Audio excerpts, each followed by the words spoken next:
ang mga kwento ng pag-ibig, kwento ng buhay at kwento ng pag-asa dito sa Barangay Love Stories. Love Stories.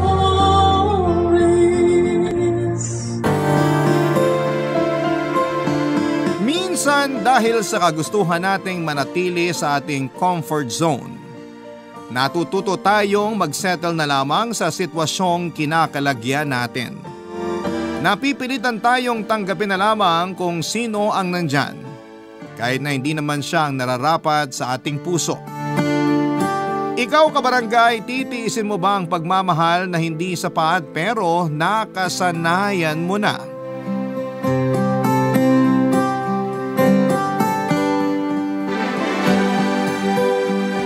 Dear Papa Dudut, magandang araw po sa inyo at sa lahat ng mga nakikinig ngayon. Daily routine ko na po ang mag-tune in sa Barangay Love Stories at nakakatuwa lang na ako naman ang magiging bida sa kwentong itatampok ninyo sakaling mapili po ninyo ang kwento ko. Ako po si Nikki, 29 years old at nagtatrabaho noon bilang executive virtual assistant sa Mandaluyong. Meron akong boyfriend na itago na lang natin sa pangalang Aldrix. 30 years old po siya noong mangyari ang bahaging ito ng buhay ko. Nagtatrabaho siya bilang isang call center agent at nagkakilala po kami noong kasama ko pa siya sa BPO industry. Dahil dati rin po akong call center agent bago ako napasok sa mundo ng virtual assistant. Sa totoo lang, Papa Dudut, ay wala namang masyadong dating sa akin si Aldrix noong una kaming nagkakilala.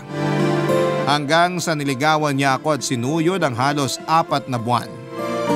Hindi na ako nakatiis kaya bumigay na ako at sinagot ko na rin siya.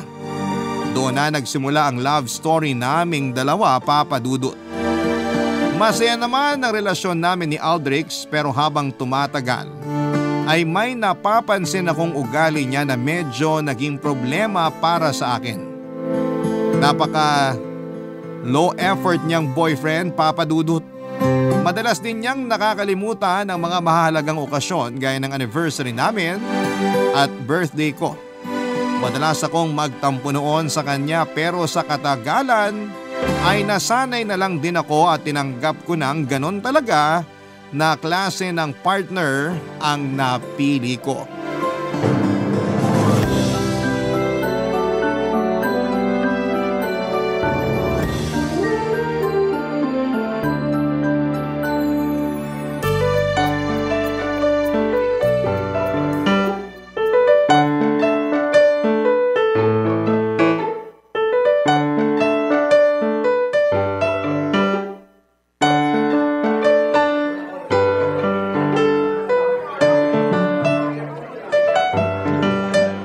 Nasaan na kaya yung si Suzy? Lumalamig na tong kape ko pero wala pa rin ah. Sis! Ay, salamat naman. Akala ko bukas ka pa darating eh. Pasensya na sis, pabeso. Makaupo na nga. Pinaliguan ko pa kasi yung inaanak mo bago ko iniwan sa lola niya. Alam mo naman, pag may bagets na, ang hirap ng lumabas ng bahay. Di bale, carry lang naman basta ikaw. Bakit ba kasi bigla ka nalang nag-ayang lumabas ngayon? Alam mo naman na kapag ako yung kasama mo, kailangan mo ako sabihan 3 to 5 business days bago yung mismong araw ng lakad. OA naman yung 3 to 5 business days. Eh kasi, ang tagal na kaya natin di nagkita. Mga 2 buwan na rin yata. Di ba pwedeng na-miss lang kita, kaya bigla ako nag-aya? Oo na, na-miss din naman kita. So ano, kumusta ka na ba? Anong balita? Wala, ganun pa rin naman eh. Uy, bakit pa tayo nagkita? Sana nag-text-text na lang tayo, di ba? So, ito na nga. Yan! Dapat ganyan. Actually, anniversary namin ni Aldrix ngayon eh. Teka, February 6? Ay, oo nga no. Uy, bakit nandito ka? Wala eh. Nakalimutan niya yata. Hindi man lang niya ako binati ng happy anniversary bago siya pumasok sa work kanina. Maghapon din ako naghihintay sa bahay kung may darating bang flowers pero wala rin. Ano ba naman yung si Aldrix? Paano mo matitiis na ganyan yung boyfriend mo? Minsan na nga lang yung anniversary na yan, kinalimutan pa? Baka naman hindi kinalimutan. Nakalimutan lang. Baka busy siya ngayon sa work o baka maraming iniisip. Ewan? Sis, hanggang kailan mo ba ipagtatanggol yung boyfriend mo? Hindi mo deserve yung ganyan, alam mo yan. Hindi naman sa pinagtatanggol ko. Binibigyan ko lang siya ng benefit of the doubt. Mabait naman si Aldrich eh. Tsaka, lagi naman niyang sinasabi sa akin kung gaano niya ako kamahal. Hindi ko naman sinabing hindi siya mabait. Pero syempre, kailangan mo rin ng taong ma-effort. Yung tipong hindi lang sinasabi sa'yo na mahal ka niya. Yung sanang ipinapakita rin, di ba? Sa bagay. Oo nga. Tandaan mo sis, actions speak louder than words. Walang kwenta yung kaka-I love you niya kung hindi niya naman maalala kung kailan yung anniversary niyo. Wala talaga, kahit text man lang. Parang normal na araw na lang eh. Alam kong pang ilang beses ko na to sinabi sa'yo. Pero please, hiwalayan mo na yan. Ang dami pang iba dyan. Hindi naman ganun kadali yun. 8 years na kami magkasama. Parang hindi ko na kayang mabuhay nang wala si Aldrich. Masyado na akong nasanay na nasa tabi ko lang siya. Hulaan ko. Naghihintay ka mag-propose sa'yo si Aldrich, no? Oo, matagal na. Umabot na lang kayo ng 8 taon. Wala pa rin, di ba? Ay, sa bagay, hindi na ako magugulat. Anniversary nga, nalilimutan eh. Anong ibig mong sabihin? Masaya na siya sa sitwasyon yung dalawa. Ilang taon na kayong nagsasama sa iisang bubong. Para na kayong mag-asawa. So ano pang kailangan niyang gawin? O edi wala na. Grabe ka naman. Sis, alam mong mahal kita. Pero minsan, kailangan mo talagang ma-real talk.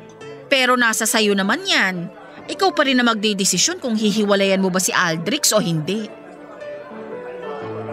O bakit parang iiyak ka na dyan? Ay, change topic na nga. Oy, hindi ah. Sanay naman ako. Hindi naman ito yung unang beses na nakalimutan yung anniversary namin. Ay naku, tigilan na natin to. Ang bigat ng usapan. Magkwento ka na lang ng iba para malibang ka. At mawala muna sa isip mo yung Aldrich na yon. Sige na nga. Teka, umorder ka kaya muna ng kape mo? Ay oo nga. Teka muna, o-order na ako. Ikaw ba? Gusto mo ng cake na isasabay dyan sa kape mo? O-orderan kita. Okay na ako. CR muna ako habang umu-order ka. Papa Dudut, nag-decide kami ni Aldrich na mag-live-in noong 4 years na kaming in a relationship. Kakaresign ko lamang noon sa BPO company at nagsisimula na sa work from home career ko.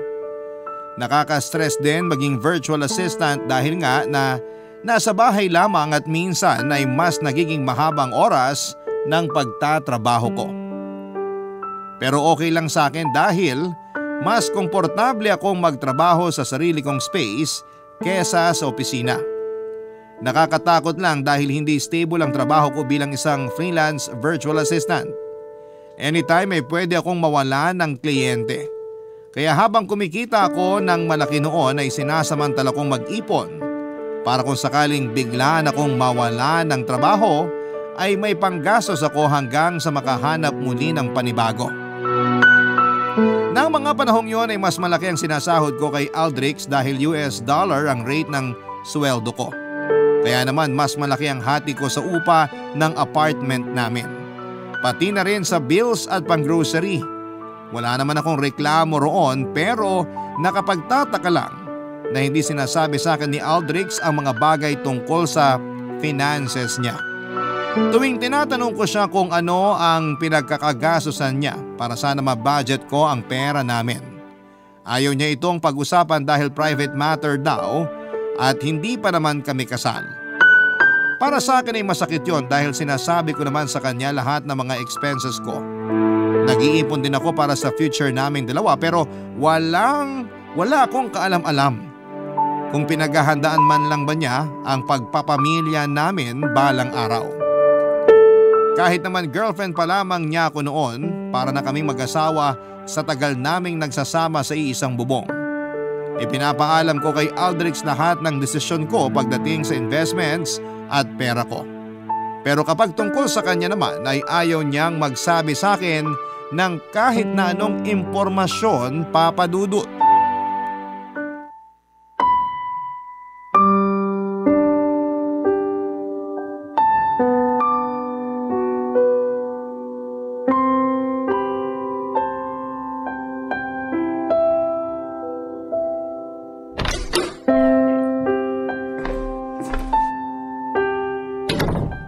Happy anniversary!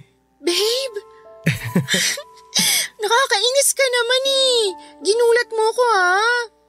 Kaya ba buong araw ka walang paramdam kasi may ganito kang plano? Nagustuhan mo ba? Oo naman, babe. Ang ganda. May pa-flower petals at kandila ka pa sa sahig. Special na special talaga. Siyempre naman. Thank you ah. Akala ko talaga nalimutan mo na naman yung anniversary natin eh. Babe, sorry kung minsan nakaka-disappoint ako ah. Sinusubukan ko naman talaga na magbago. At nakita ko yun ngayon. Kaya salamat, babe. Na-appreciate ko yun.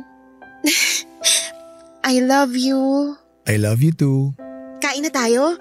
Natutunaw na yung kandila mo. Ay, oo nga. Upo ka na. Saan ka nga pala galing kanina, babe? Sa mall. Naglakad-lakad lang. Tsaka doon sa coffee shop na paborito naming tambayan ni Suzy. Kasama mo si Suzy? Oo. Nakwento ko pa nga sa kanya na ang sama ng loob ko kasi nalimutan mo na naman yung anniversary natin.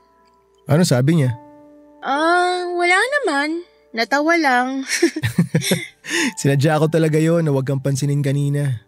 Alam ko na maiinis ka eh. Yan, diyan ka magaling. Alam na alam mo talaga kung paano ako bubusitin, no? Aminin mo, effective. Oo naman. Nga pala, kumusta sa trabaho mo? Actually, nakalive ako ngayon. Ha? Para maasikaso mo to? Oo. Baliw ka talaga. Pag-uwi ko kanina, susurpresahin sana kita kaso wala ka naman. Kala ko di ka na uuwi eh. Kung ganon, matagal mong pinagplanuhan to? Oo. Buti nga umalis ka kanina kasi mas nagkaroon ako ng oras para ihanda tong surprise ko sa'yo dito sa bahay. Thank you talaga, babe. Ito na siguro yung best anniversary surprise mo sa akin ever. Special sa akin tong araw na to. Pinaghandaan ko talaga kasi may sasabihin sana ako sa'yo. Ano yun? Babe, 8 years na rin tayo magkasama. Kaya sa tingin ko oras na para gawin ko to. Ikaw na kasi talaga yung gusto kong makasama habang buhay. Babe, teka. Bakit may sing-sing ka? Babe? Will you marry me? Yes! Siyempre, yes! Hayaan mo, babe. Mula sa araw na to, mas mag-e-effort pa ako para sa'yo. Para mas mapasaya kita. Talaga? Huwag ka mag-alala, babe. Kapalit ng efforts mo para sa akin, pinapangako ko naman na magiging mabuti at maalaga akong asawa sa'yo. I love you. I love you too. Grabe, ang ganda naman itong sing-sing na to. Siyempre naman, pinili ko talaga yung pinakamaganda. Maganda rin kasi yung magsusuot eh. Sus ng bola pa talaga. Pwedeng nambobola ako pero hindi ako sinungaling. Ewan ko sa'yo, kumain na nga tayo, lumalamig na yung pagkain natin oh. Papadudot ng gabing yon ay nangyari na nga ang proposal ni Aldrich na matagal ko nang hinihintay. Sobrang saya ng puso ko noon dahil sa wakas ay narinig ko na rin mula sa mga labi ni Aldrich ang matagal ko nang hinihintay na sabihin niya na ako ang gusto niyang pakasalan at makasama sa panghabang buhay. Siguro dahil sa bugso ng damdamin, inisip ko noon na yun na ang umpisa ng pagbabago ni Aldrich. Baka nga na-realize na niya ang mga pagkukulang niya sa akin. Hindi talaga masurpresa ang tao si Aldrich, kaya yung ginawa niyang yon noong anniversary namin na nagpatunay na talagang sinusubukan na niyang bumawi. Mula noong mag-propose sa akin si Aldrich, araw-araw nang laman ng isipan ko ang pagpapakasal sa kanya. Siyempre bilang babae ay meron akong dream wedding na gusto kong matupad. Hindi ko alam kung paano ko sasabihin kay Aldrich yon dahil lagi niyang iniiwasan ang usapin tungkol sa pera. Kaya naman nagpasya na lamang ako na mag-ipon ng sarili kong pera na gagamitin sa pangarap kong kasal. Barangay Love Stories. Barangay Love Stories. Papa Dudut, dahil nga gusto kong makaipon ng pera para sa wedding namin ni Aldrix, ay kumuha ako ng dagdag na kliyente. Ang kagandahan din sa freelancing ay pwede mong pagsabay-sabayin ang trabaho basta kaya mo at may oras ka pa. Dahil sa multiple clients ko at iba pang mga side hustle, umabot na ng 6 digits ang kinikita ko noon kada buwan. Kaso nga lang, gaya ng pagdoble ng sahod ko, dumoble din ang stress ko sa trabaho, Papa Dudut. Hindi rin talaga madaling makisama sa boss, lalo na kapag ibang lahi. Madalas kaming mag-away ni Aldrix ng mga panahong yon. Dahil lagi akong wala sa mood, dala na rin ng pagod. Tiniis ko na lamang na pinakikiusapan din si Aldrix na intindihin ako. Dahil pansamantala lang naman ang lahat ng yon. At bibitawan ko rin ang extra client ko kapag natapos na ang kasal namin. Malaki ang pinagbago ni Aldrix mula noong nag-propose siya sa akin, Papa Dudut. Unti-unti kong nakikita noon na nagiging ma-effort na siya, hindi gaya ng dati. Okay na sana ang lahat pero isang araw ay dumating ang credit card statement ni Aldrix sa bahay namin, Papa Dudut.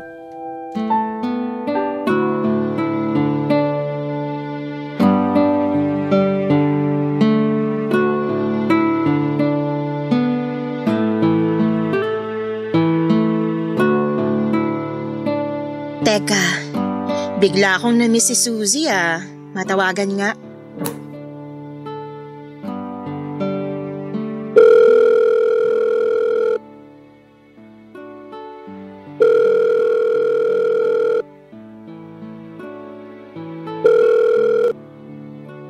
Hello sis, napatawag ka. Oo nga eh, na-miss kasi kita bigla. Kumusta na? Ayos naman, ikaw ba? Lagi pa rin ba kayo nag-aaway ni Aldrix? Hindi na. Kapag nagkakainitan kami ng ulo, humihingi na lang ako ng pasensya. Grabe lang talaga ang pagod ko nitong mga nakaraang araw.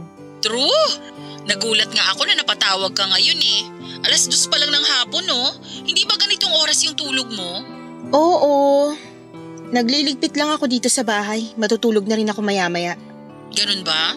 Ibababa ko na pala tong tawag para makapagpahinga ka na. Teka sandali, may tatanong ako sa'yo. Ano yun? May dumating kasing rider kanina. Dineliver yung ano? Yung ano? Yung, ano bang tawag dito? Yung credit card statement ni Aldrix. Wala siya ngayon sa bahay kaya ako na muna yung tumanggap. Itatanong mo ba sa akin kung dapat mong buksan? Oo, kilalang kilala mo talaga ako, no? Sis naman, alam mo naman ang sagot ko dyan. Siyempre, oo! Iba yung pakiramdam ko eh. Kinakabahan ako. Tsaka baka mamaya magalit siya sa akin kapag nalaman niyang binuksan ko tong credit card statement niya. Bakit ba parang takot na takot ka dyan kay Aldrix? Sis, girlfriend ka niya. May karapatan ka ring malaman kung anong ginagawa niya sa buhay niya, no? Oo nga, pero alam ko kasing magagalit siya eh. Uy, ano kung magalit siya? Hanggang kailan ba niya itatago sa'yo lahat? Ikakasal na kayo oh. Mabuting malaman mo na lahat ngayon kaysa magsisi ka sa huli. Okay, sige, bubuksan ko na. Shucks, kinakabahan talaga ako. Eto na sis, binuksan ko na. Teka, babasahin ko. Buti naman. Huwag kang matakot dun kay Aldrix. Hello? Sis, nandiyan ka pa ba? Oo, sorry. Teka, ano to? Grabe, ang laki pala ng utang ni Aldrix sa credit card niya. Talaga? Magkano na? Mahigit 160,000. Ha? 160,000? Paano nangyari yun? Ang daming nakalista rito na hotel rooms. Meron pang flower bouquets. At alahas, hindi pa naman kami pumupunta ng hotel kahit isang beses. Oo nga. Saka hindi ka nakakatanggap man lang ng bulaklak kay Aldrix kapag anniversary nyo. Eh kanino pala napupunta yung mga yon? Noong anniversary namin, maaga siyang umalis. Sabi niya sa akin sa gym siya nagpunta pero nakalagay dito na nagbayad siya ng hotel room. Sis, I'm so sorry. Nung araw na nag-propose siya sa akin. Niloloko na pala niya ako noon. Grabe. Hindi ko inakaalam ganyan kalala yung ginagawa ni Aldrich. Kaya pala ayaw niyang pinag-uusapan namin yung pera niya at ayaw niyang ipakita sa akin cellphone niya, lalo na yung messages. Yung pala, may tinatago siya. Sabi ko na eh. May katarantaduhan talagang ginagawa yung Aldrich na yan, kaya tago ng tago. Ang kapal na mukha. Sis, ibababa ko na muna tong tawag. Kailangan ko lang ng time para makapag-isip. Sige sis, magpahinga ka muna at may trabaho ka pa mamaya. Kung kailangan mo ako, tumawag ka lang ha. Nandito lang ako para sa'yo. Sige sis, salamat ah. Sa susunod mong day off magkita tayo. Gusto mo? Oo sige, itetext na lang kita. Bye. Sige sis, ingat ka lagi. Papa Dudut, hindi ko may paliwanag ang galit na nararamdaman ko noong makita ko ang credit card statement ni Aldrich. Kung kailan engaged na kami at umabot na ng 8 taong magkarelasyon, ay saka ko pa malalaman na niloloko niya pala ako. Parang sampal din sa mukha ko yung nalaman ko dahil nagawa niyang mabaon sa utang para lamang sa ibang babae. Samantalang ako na ilang taon na siyang minamahal ng tapat ay hindi man lang niya mabilhan ng bulaklak kung walang okasyon. At yung okasyon pa na yun ay madalas pa niyang nakakalimutan. Nanliit ako sa sarili ko dahil nagawa kong magtiyaga sa katulad ni Aldrich. Gulong-gulong ang isipan ko noon at alam ko na malaking problema ang papasukin ko kung pakakasalan ko pa rin si Aldrich sa kabila ng lahat ng nalaman kong panloloko niya sa akin. Pero hindi ko rin magawang makipaghiwalay sa kanya noon. Iniisip ko pa lamang na gagawin kong makipag-break ay para nang sasabog ang dibdib ko. Matapos kong buksan at basahin ang credit card statement ni Aldrich, pinupunit-punit ko yon at itinapon sa basurahan na medyo malayo sa apartment namin. Nagpatay mali siya lamang ako noon, kaya wala siyang kaalam-alam na bistado ko na ang sekreto niya.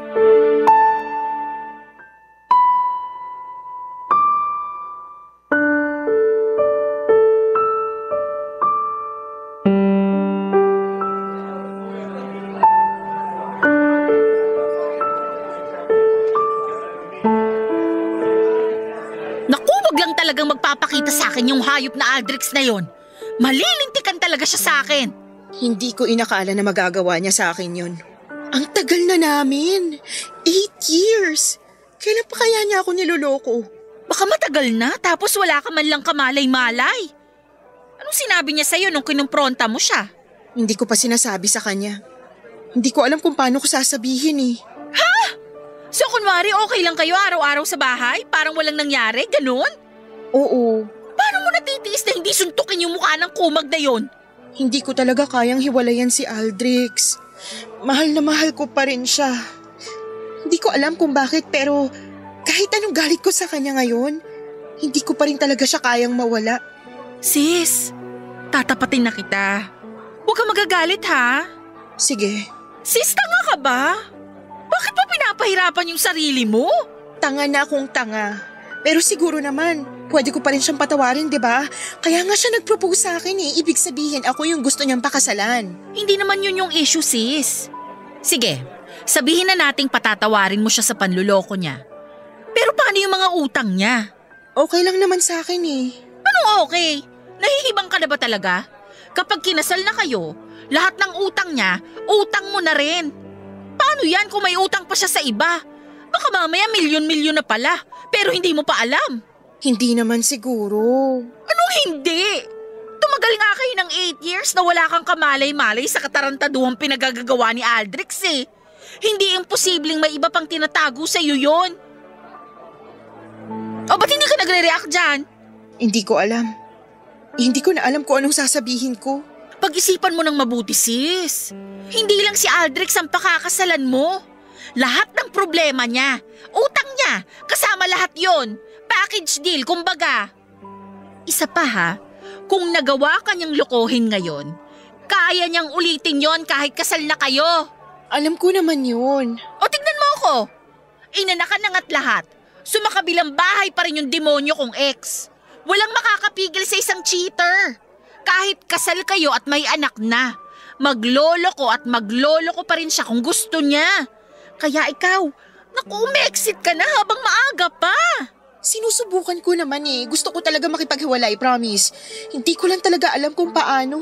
Eh di sabihin mo sa kanya, nakita mo yung credit card statement at huli mo na siya. Tapos makipaghiwalay ka na.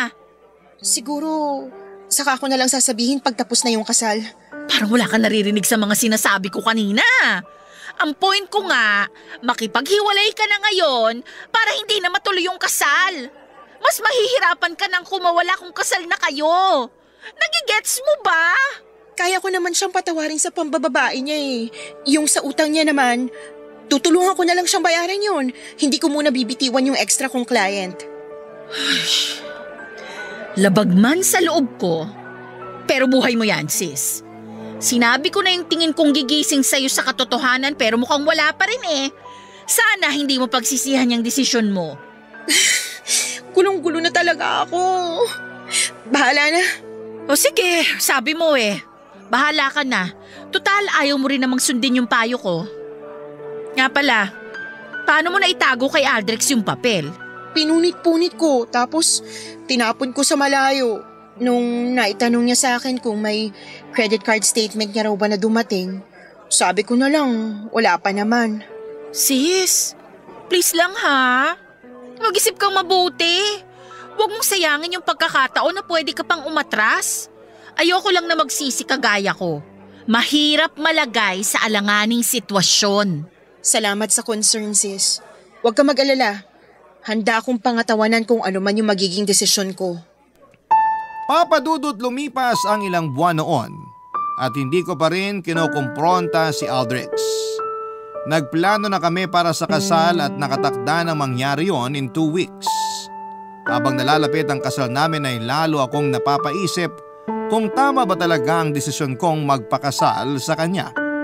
Mahal na mahal ko siya pero alam ko sa sarili kong malaking problema nga ang papasukin ko kung sakaling matuloy ang kasal namin. Nang mga panahong yon ay napareserve na namin halos ang lahat ng kailangan para sa kasal. Pero habang unti-unti kong napagtatanto na hindi ako dapat magpakasal kay Aldrich ay mas lalo naman akong naiipit sa sitwasyon dahil masasayang lahat ng pagod at ginastos namin sa paghahanda sa kasal, Papa Dudut. 2 linggo na lamang kasi bago ang kasal kaya siguradong hindi na papayag ang wedding suppliers na ma-refund kami. Pero gaya nga, Papa Dudut, ng sinabi ko kay Susie, anumang maging desisyon ko ay dapat handa akong panindigan yon. Nang mga panahong yon, Papa Dudut. Barangay Love Stories. Barangay Love Stories. Papa Dudut, kung kailan malapit na ang kasal namin, ay saka pa mas napadalas ang pagkatalo naming dalawa ni Aldrich. Pareho kasi kaming pagod sa pag-aasikaso sa kasal at may kanya-kanya pa kaming trabaho. At nung halos 1 linggo na lamang ang natitira bago ang kasal namin, saka pa lang nag-sink in sa akin na hindi pa pala talaga ako handang magpakasal sa kanya. Natauhan ako noon na hindi pala tama na magtiis ako sa tinitipid na pagmamahal mula sa taong sanay na sana'y makakasama ko sa panghabang buhay. Isang malaking kalokohan kung itatali ko ang sarili ko sa lalaking nakasama ko ng 8 taon pero hindi man lang nagawang magbago para sa akin. Hindi ko dapat pakasalan yung taong hindi kontento at nagawa pa rin akong lokohin kahit na inubos ko na ang sarili ko para sa kanya. Na-realize ko rin, Papa Dudut, na kahit gaano ko pa kamahal si Aldrich ay hindi niya deserve na maging tatay ng mga magiging anak ko. Naduwag lang talaga akong tapatin si Aldrich noon dahil natatakot akong mamuhay ng mag-isa. Alam ko naman na kaya kong mabuhay nang wala siya pero nasanay na ako sa kung ano yung komportable para sa akin. Pero buo na ang loob ko noon na iwanan na si Aldrich. Kailangan ko na lang ng dahilan at pagkakataon para kumalas na sa kanya kaya sinubukan ko siyang kausapin ng masinsinan, Papa Dudut.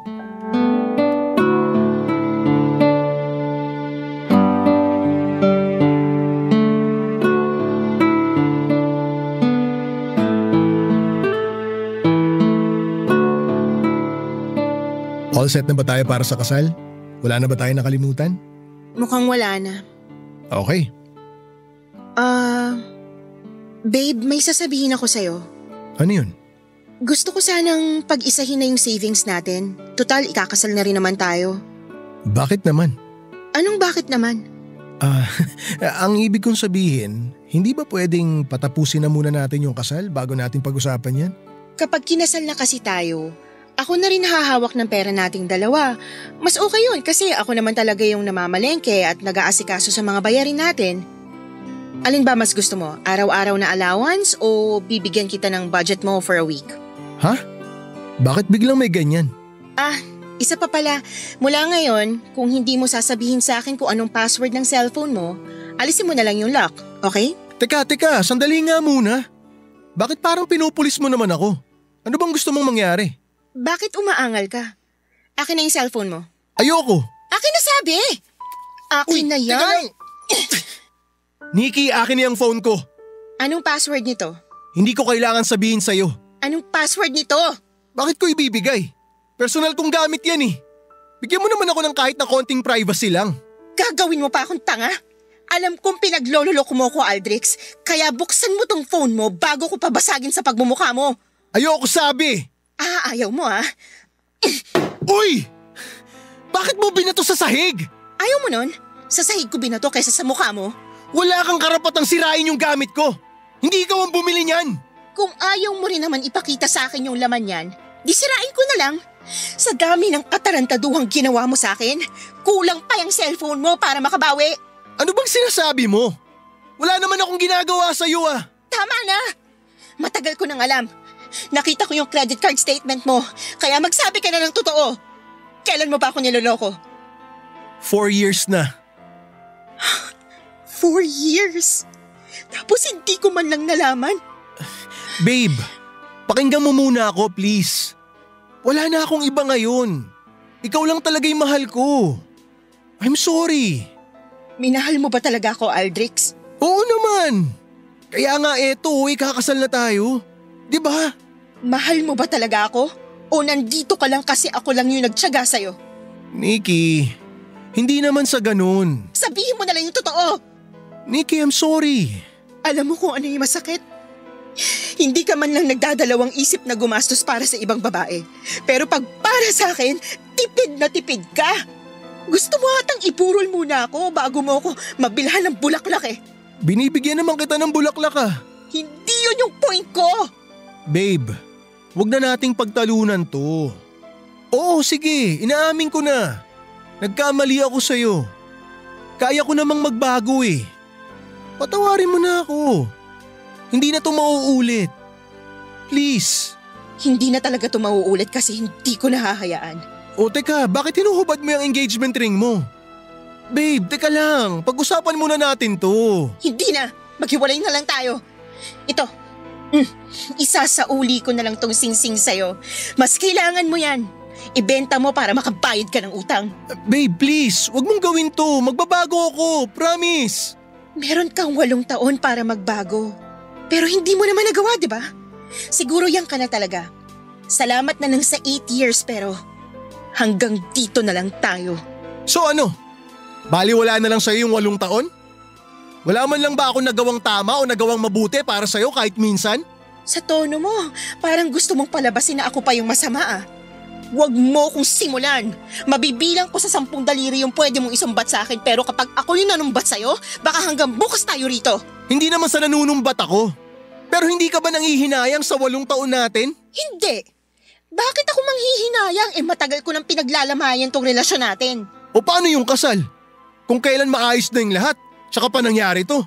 Paano yung mga ginastos natin para dun? Huwag mo nang intindihin yon. Halos lahat naman ang ginastos para sa lintik na kasal na yan pera ko. Susubukan kong kausapin yung suppliers kung papayag pa sila na mag-refund tayo. Ibabalik ko sa'yo kung magkano yung naiambag mo. Nikki, I'm sorry. Sana mapatawad mo ko. Hindi ko na kailangang gawin yon. Wala na akong nararamdamang kahit ano sa'yo. Kahit galit. Kasi para sa akin, parang hangin ka na. Papadudot na cancel ang nakatakda naming kasal at umalis na rin si Aldrich sa apartment. Isang linggo lang matapos naming maghiwalay noon. Sa totoo lang ay parang gumuho ang mundo ko noong maghiwalay kami, pero at the same time ay may nawala ring bigat sa puso ko. Nakahinga na po ako ng maluwag, Papa Dudut. Kinausap ko ang mga wedding supplier namin para mag-refund. Pumayag naman sa full refund ang iba, habang yung iba naman ay partial refund na lamang. Binatawan ko na rin noon yung extra kong client para makapagpahinga. Nilaan ko na lamang ang oras ko sa pagsisimula ng isang small clothing store bilang negosyo. Ginamit kong puhunan sa negosyo kong yon ang mga nakuha kong refund sa wedding suppliers. Sinubukan kong bumangon ng paunti-unti at mahirap talaga sa umpisa. Pero para sa akin ay yon ang tamang desisyon na gawin, at sa pagkakataong ito ay sarili ko naman ang pinili ko, Papa Dudut.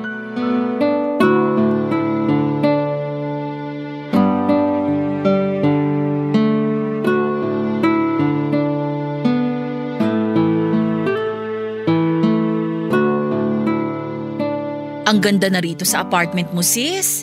Maliit lang pero maaliwalas, no? Naalala mo ba yung unang punta mo rito? Nung bagong lipat pa lang kami ni Aldrich? Medyo dark pa yung kulay ng pader kaya mukhang masikip. Nakiusap ako noon sa landlord na pinturahan ng puti. Ayun, pumayag naman. Oo nga pala.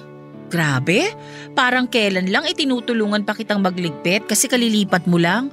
Tapos ngayon, tinutulungan naman kitang magligpit kasi aalis ka na. Bilis ng panahon, no? Si ano nga pala? Si Aldrich, kumusta na? Nasa na yun ngayon?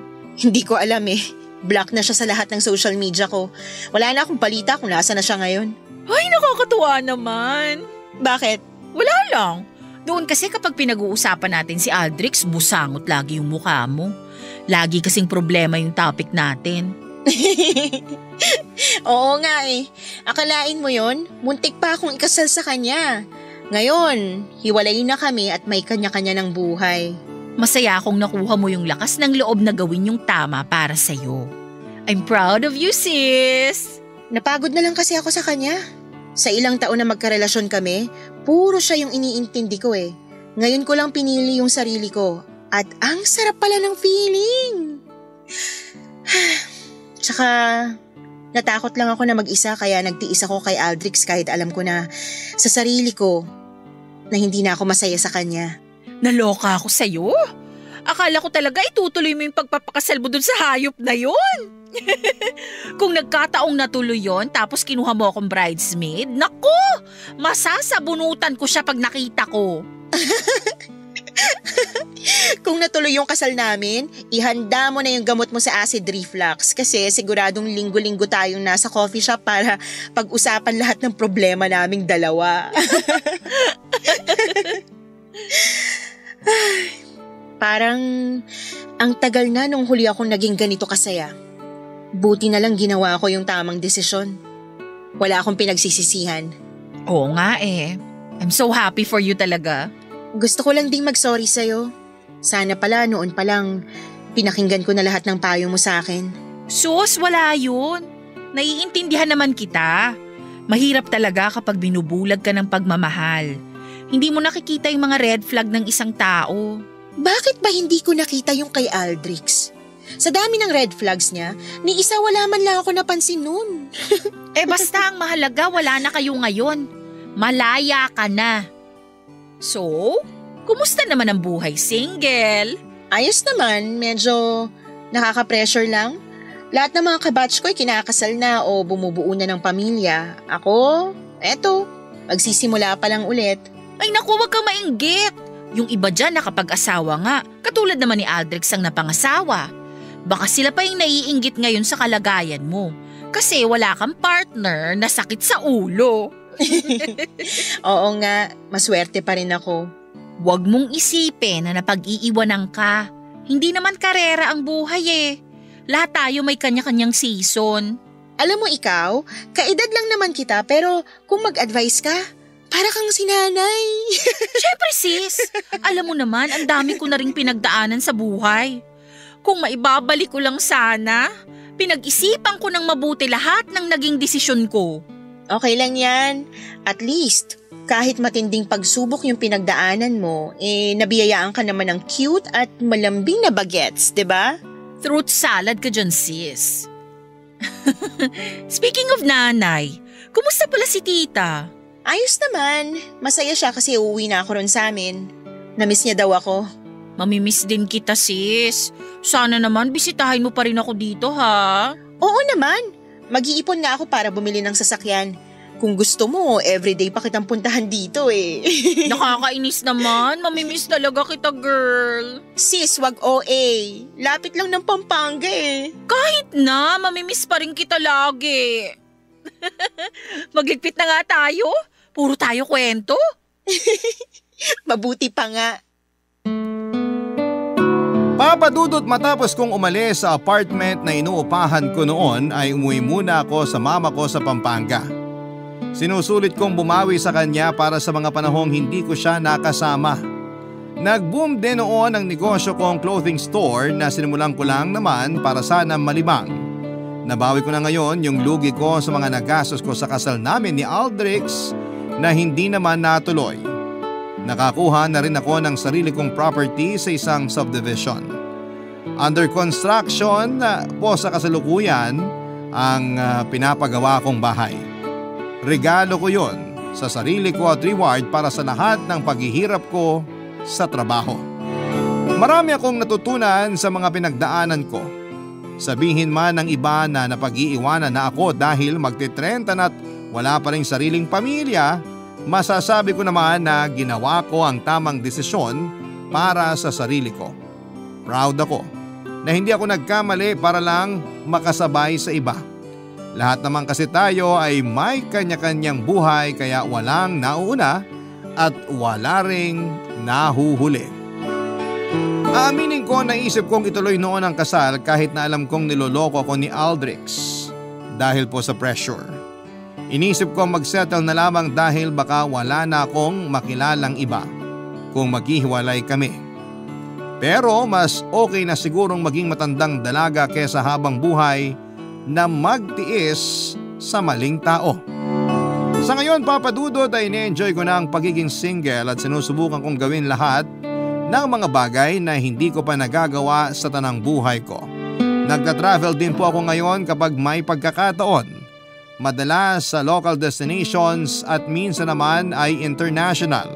Sinusulit kong magpakadalaga sa ngayon para kung dumating man ang panahon na makilala ko na kung sino ang pakakasalan ko ay masasabi ko na nagawa ko na ang lahat ng kailangan kong gawin bago ko bumuo ng sarili kong pamilya.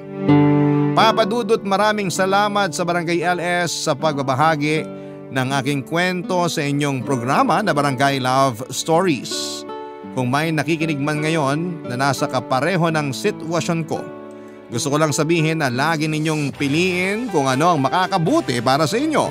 Yung tiyak na tama at hindi ninyo pagsisisihang desisyon sa buhay. Ang inyong forever, kapuso at kabarangay, Nikki. Nagustuhan ng iyong napakinggan? Ituloy yan via live stream sa www.gmanetwork.com/radio.